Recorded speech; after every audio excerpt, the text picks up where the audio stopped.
Oruc deyildiyi zaman, oruc tutmuşam.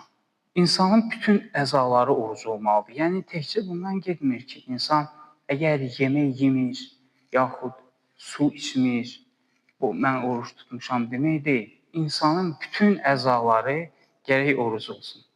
Yəni, gözündə orucu var, dilində orucu var, qulağında orucu var. Yəni, bütün əzalar oruc halında olmalıdır. Peyğəmbərimiz bu cür buyurur. Buyurur ki, vəhfəzu əlsinətəkum. Ən əsası, dilinizi saxlayın. Oruc halında dilinizi saxlayın.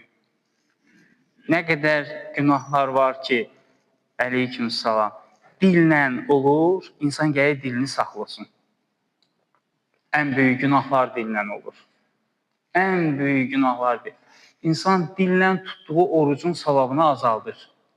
Dillə etdiyi günahlara görə tutduğu orucun savabını azaldır.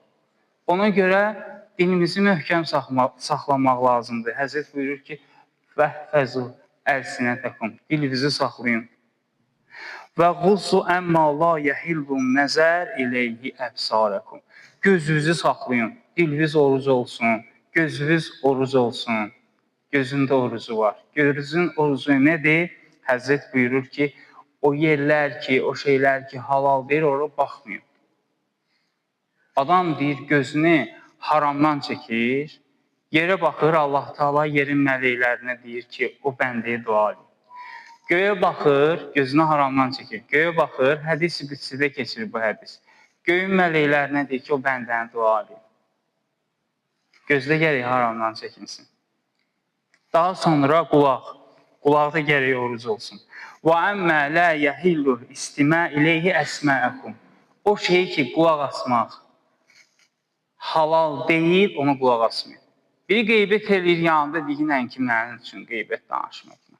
Düzdür, qeybət edən böyük günah qazanır, amma qulaq asan da onun günahına şərik olur.